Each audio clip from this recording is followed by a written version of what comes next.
경제하는 사람들의 마음을 읽어보는 코너 호모 이코노미쿠스입니다. 2020 도쿄올림픽 당시 화제가 됐던 골판지 침대입니다. 불편하다, 무너진다, 선수들이 직접 성능 테스트까지 해가며 비판과 조롱의 대상이 됐었는데요. 자, 이런 여론을 의식한 걸까요? 중국이 베이징 올림픽은 다르다며 일명 스마트 침대를 선보였습니다. 자, 올림픽 속 IT 신기술들, 김덕진 미래사회 IT 연구소장과 이야기 나눠보겠습니다. 네, 소장님 어서 오십시오. 네, 안녕하세요. 반갑습니다. 자, 올림픽이면 뭐 경기나 선수가 화제가 돼야 되는데 왜 난데없이 이렇게 또 침대가 이슈가 되는 겁니까? 아무래도 이제 지난해 열렸던 도쿄올림픽의 영향이 아닐까 싶어요. 지난번에 나왔던 게 골판지로 만든 침대였죠. 뭐 친환경을 위해서라고는 하지만 솔직히 선수들은 상당히 불편함을 느꼈는데요. 지금 보시는 이 침대. 네, 저렇게 된 침대가 일종의 뭐 조롱감이 되기도 하고 놀림거리가 됐었단 말이죠. 그러니까 이번 2022년 베이징 동계올림픽에서는 저 때와 다른 이른바 첨단 스마트 침대가 선수촌에 이제 많이 설치가 되었습니다. 네. 그러다 보니까 한 미국 루지 종목 선수가 지난 30일에 SNS를 통해서 이 선수촌의 침대를 공개하면서 이 질문에 대해서 리모컨에 이제 침대 각도를 조정하는 동영상을 올렸거든요. 네. 네, 그때 이제 소감을 얘기했는데 소감 한번 들어보도록 하겠습니다. I'm in zero G mode now. It's phenomenal.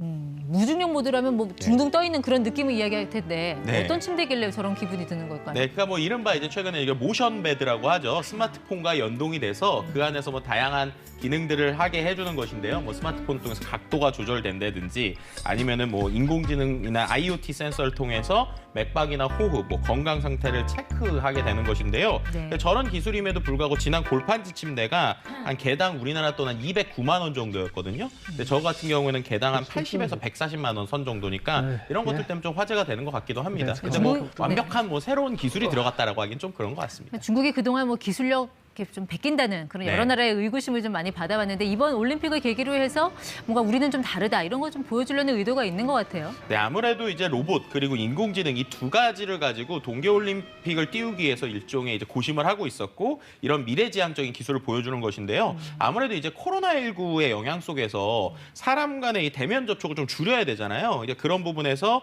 행사를 조금 더 안전하게 그리고 좀 덜 아쉽고 뭐 덜 심심하게 뭐 만들기 위해서 이런 로봇 기술이 많이 쓰이고 있다고 볼 수 있을 것 같습니다. 철의 장막이라고 해서 선수들이 굉장히 고립된 생활을 할 거라고 들었는데 뭐 로봇 때문에 심심하진 않겠네요.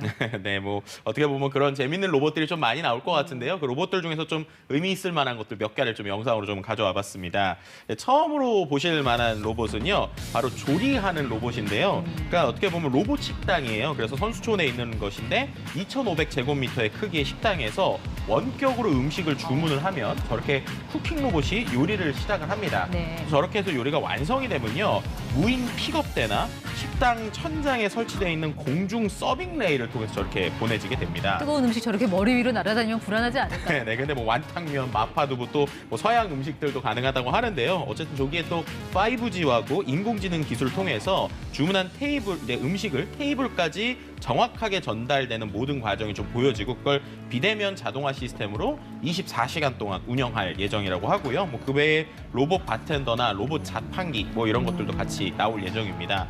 또 이제 실제 종목에서도 쓰이게 되는 로봇도 있게 되는데요. 저희 보시는 게 이제 스키 로봇이에요. 그래서 이제 두 다리와 두 팔이 있고요. 사람과 흡사하게 스키를 타게 되는데 저 같은 경우에 일단은 스키 경기가 진행될 그 산들을 이제 순찰을 하는 것이죠. 그렇게 하면서 무엇이 뭐 위험한 것이 없는지 체크를 하고요. 또 긴급 구조에도 사용이 되게 됩니다. 뭐 이처럼 뭐 경기장 그리고 선수들의 어떤 건강 상태를 체크하게 되는 모니터링 로봇도 나올 것이고요. 뭐 소독 로봇, 배송 로봇 등 다양한 것들이 좀 이번에 나올 예정입니다. 네, 뭐 요리며 배송, 안전까지 다방면에서 좀 필살기를 보여주는 로봇들이네요. 이미 성황화 봉송에는 투입이 됐다면서요? 네, 또 성황화 봉송에서 상당히 흥미로운 장면이 나왔는데요. 자율주행 로봇 기술을 활용해서 로봇 2대가 이제 수중에서 봉송하는 장면이 이번에 좀 연출이 됐습니다. 그러니까 하나의 로봇이 컬링 경기의 스톤처럼 저렇게 생겨서 이제 물 안으로 들어가는 거예요. 근데 물 안에서 또 다른 로봇과 이른바 이제 성화를 이렇게 주고받는 모습이 나오게 됩니다. 굳이 물 안에 들어간 이유는 뭘까요? 그러니까 뭐 저렇게 되면 꺼질 수도 있을 것 같은데 굳이 저렇게 들어간 이유를 좀 보니까 기술을 통해서 물과 불, 그러니까 두 상극이 어우러지는 광경을 뭐 연출하고 싶었다 이런 뭐 이유들이 있다고 하더라고요. 그렇군요. 자, 이 중국이 이제 로봇과 AI 요 핵심 기술을 선보인다고 하셨는데 로봇에 네. 대한 설명은 들어봤고 AI 인공지능은 이번 올림픽에서 좀 어떤 역할을 하게 됩니까? 아무래도 인공지능이 최근에 이런 스포츠 경기에서 이른바 심판들의 오심을 줄여주는 데 좀 활용이 되고 있죠. 그래서 네. 어떠한 오심 논란에서 자유롭기 위해서 이런 AI들이 최근에 보완돼서 활용이 되고 있습니다. 그거 이미 도쿄 올림픽 때 한 거 아니에요? 그거 따라 한 거 아니에요? 어떻게 보면 말씀하신 대로 하계 올림픽 때 있었던 좀 실제로 그때 효과들을 많이 봤어요. 뭐 예를 들면은 체조 채점대에 동작 측정 카메라가 있다든지 일관된 점수를 했는데요. 그런 식으로 이번에 동계 올림픽 때도 적용된다라고 생각하시면 될 것 같습니다. 그래서 가장 대표적인 것 중에 하나가 피겨 스케이팅 네. 종목이에요.